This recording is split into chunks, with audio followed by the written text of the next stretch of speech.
आज तो महाराज माताएं बहनें बैठी है, अपने यूपी में 11 बरस में विवाह होता था। क्यों भाई? 11 बरस में विवाह है, 13-14 बरस में गौना होता था। और आज पहले के जमाने में नाई पंडित, घर परिवार, रिश्तेदार, माँ बाप घर देखने बर देखने जाता था। और आज मेरा यही निवेदन है माताओं कि आप दुनिया के कोने में चले जाना, पर अपनी भारतीय सभ्यता, भारतीय मर्यादा, भारतीय कल्चर नहीं कभी छोड़ना। आज की बेटी तो खुद ही अपना विवाह का चयन कर लेती है। आप सब एडवोकेट बैठे हैं, कहने की जरूरत नहीं है। अपने विवाह का खुद ही चयन कर लेती है। अगर माँ बाप ने हस्तक्षेप किया तो यही कहती है मेरी जिंदगी है, मैं अपना फैसला लूंगी। तो क्या माँ बाप के घर को खैरात बना रखा है? क्या अनाथ आश्रम बना रखा है? जो बेटा अपने माता पिता के खिलाफ विवाह करता है, मैं धर्म मन से कहती हूँ उसके जीवन में कभी खुशहाली आने वाली नहीं।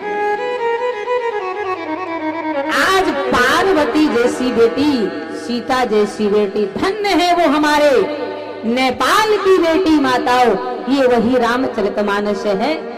धन्य है महाराज, श्री रामचरितमानस की बेटी कभी बोली नहीं। आज महाराज उसी प्रकार से आज यहाँ जैसे ही बारूद छोड़ा, भगवान शंकर ने नगर के सभी वरिष्ठ लोग हाथ में माला, पहले जब बारात आती थी ना तो बाल्टियों में शरबत भर के, क्या भाई, दही लस्सी शरबत भर के जाता था और माने बारातियों को पिलाया जाता था तो वो ठंडे हो जाते थे, तो दोनों कुलों की लाज बचा के जाते थे। और आज शरबत नहीं, और समझ जाओ धर्म मन से नाम नहीं लेंगे, डीजे के सामने नाच के दोनों कुलों की लाज मिट्टी में मिला के जाते हैं महाराज। आज यहाँ भोले बाबा के समस्त बारातियों का स्वागत हुआ और भोले बाबा को साथ सम्मान जनवा से लाया गया। और जैसे ही जनवा से आया तो पहले बाद में टीका को बारात जाती थी, द्वार चार को बाद में बारात जाती थी। पहले बारातियों को इतना पेल के खिलाया जाता था कि बाराती कहे कि हाँ भैया कोई की ससुराल है, हाँ या किसी का समझाना है। जानते हो पहले लड़के का बाप क्या कहा करता था? समझी, तेरे पास हल्दी नहीं है तो पानी का टीका दे देना, पर जो मेरे बाराती आए उनका इतना स्वागत करना कि मैं अगर 20 साल बाद किसी गली से निकल जाऊं तो लोग यही कहें भैया समझाना तो तुम्हारे जैसा है। दुल्हन मेरे लड़के को मिलेगी, दहेज मुझे मिलेगा, पर बारातियों को तो केवल स्वागत मिलता है। आज उसी प्रकार से भोले बाबा का स्वागत हुआ, सम्मान हुआ। पर जब भोजन देवताओं को दिया गया और भूतों को भी दिया गया, पर महाराज भूत तो भूत ही होते हैं। कचौरी की डलिया पाए तो एक दो कचौरी नहीं, पूरी डलिया खा जाए और डलिया खा के भी कहे और लाओ। देने वाला चारों तरफ देखे कि आवाज आ रही है, डलिया का भी पता नहीं कौन बुला रहा है। माताओं सामने शरबत की बाल्टी लिए खड़ा है, भूत ने शरबत की बाल्टी उठाई, शरबत तो पिया, बाल्टी ही चरमरा के पी गया और कहता और दे। तो महाराज सारे भोजन देने वाले घर, और उस समय भगवान शंकर के बाराती बड़े सुंदर भाव में बड़ा सुंदर कह रहे हैं कि कहाँ भोले बाबा, अरे कहाँ भोले बाबा ने कर ऐसा गाई एते घरो रे भाई। कहाँ भोले बाबा ने कर ऐसा गाई एते घरो रे भाई। कहाँ भोले बाबा ने कर ऐसा गाई एते घरो रे भाई। कहाँ भोले बाबा ने कर ऐसा गाई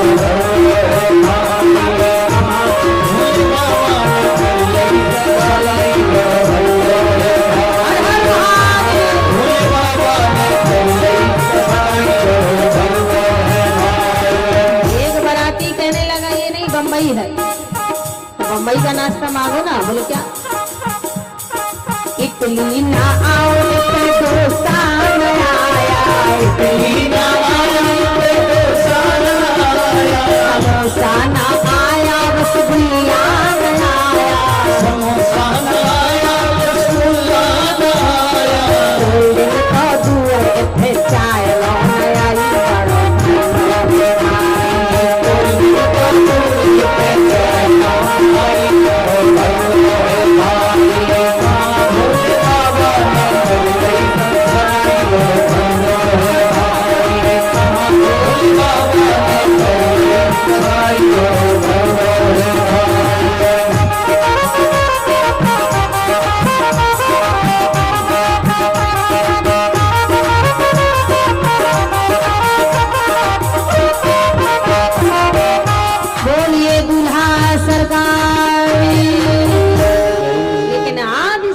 पार्वती मैया ने क्षण में ही अपनी माया से सभी बरातियों को भोजन कराया। इतने पहले का विवाह वैदिक रीत से होता था, मुहूर्त समय तिथि देख करके होता था।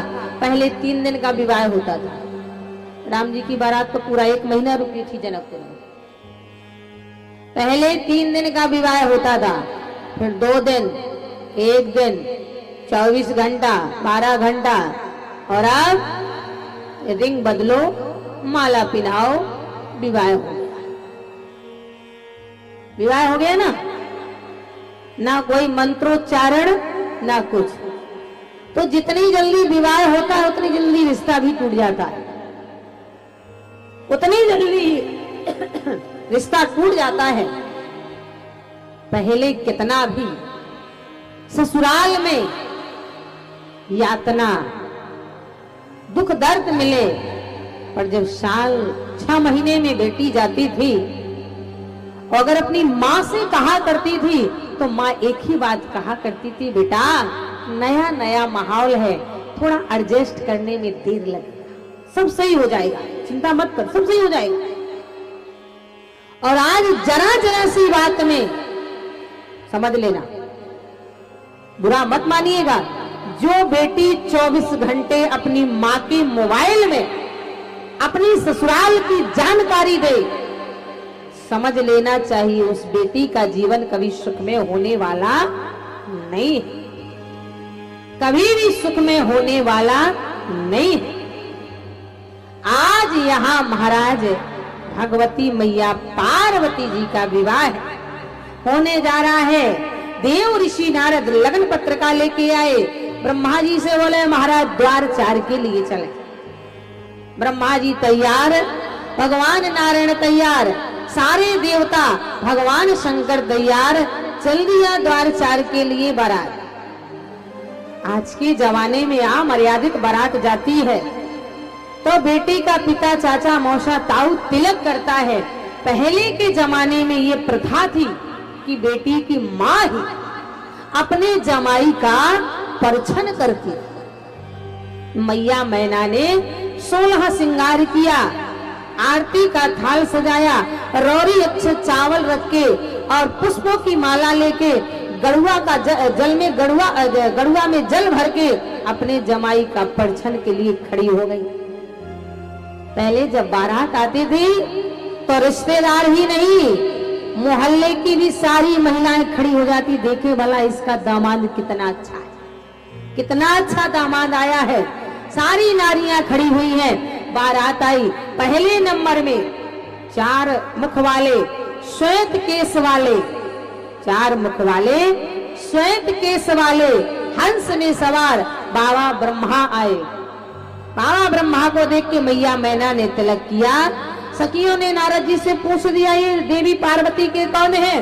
बोले रिश्ते में ये ससुर है। ब्रह्मा जी का तिलक हुआ। दूसरे नंबर में महाराज भगवान नारायण का तिलक हुआ। भगवान नारायण गरुड़ में सवार होके आए। तीसरे नंबर में ऐरावत हाथी में बैठा हुआ। देवराज इंद्र आ गया। सखियां चिल्ला पड़ी, दूल्हा गया, दूल्हा गया। नारद जी बोले चुप रहो, दूल्हा नहीं आया है। कौन आया है? बोले दूल्हा के घर का नौकर आया है। सखियां बोली हे भगवान, दूल्हा के घर का नौकर, यानी पार्वती की ससुराल का नौकर? बोले हाँ। एक बोली बताओ किस्मत, जब नौकर हाथी से चलेगा तो दूल्हा का ठिकाना है, काहे में आएगा? चौथे नंबर में भगवान भूत वाहन शंकर जी नंदी में बैठे, उल्टे बैठे, मुंडों की माला और सांप लिपेटे, कतैया बरैया। सखियां बोले इसे हटाओ, दूल्हा बुलाओ। नारद जी बोले यही दुल्हा है, यही दुल्हा है। सखियां बोले तो किस्मत ही फूट गई गौरी, पार्वती की किस्मत ही फूट गई। मैया मैना परछन को बढ़ी, पर महाराज विकराल रूप देख करके भगवान शंकर का मैया मैना से नहीं देखा गया, आरती का थाल फेंक दिया। और जब सास ने आरती का थाल फेंक दिया, कितनी बड़ी बेइज्जती हुई, कितनी बड़ी बेइज्जती हुई। भगवान शंकर पहुंचे जनवा से।